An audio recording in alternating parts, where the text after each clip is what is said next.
کہ نبی کریم علیہ السلام کچھ لوگوں کے ساتھ بات چیت کر رہے تھے تو ایک نابینا صحابی آ گیا اور وہ بار بار بات میں مداخلت کرتے تھے تو حضور علیہ السلام نے ان پر جلال فرمایا۔ اللہ کریم نے محبوب کریم سے کہا کہ محبوب آپ کو اس پہ جلال نہیں کرنا چاہیے تھا، وہ غریب تو آپ کی زیارت کرنے آیا تھا، وہ تو دیدار کرنے آیا تھا۔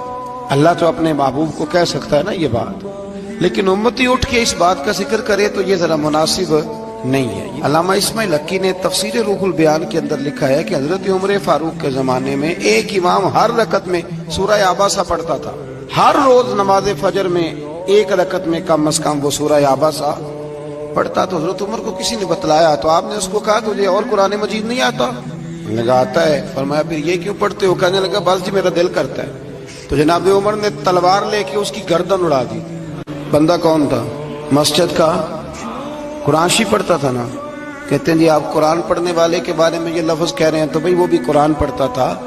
قرآن بھی اتنی دیر تک فائدہ دیتا ہے جب تک نبی پاک کا ادب رکھ کے قرآن پڑھا جائے، اور اگر ادب ہی نہیں ہے، تعظیم ہی نہیں ہے، توقیر ہی نہیں ہے، وہ جی قرآن میں لکھا ہوا ہے۔ یاد رکھیں ادب پہلا کرینہ ہے محبت کے کرینوں۔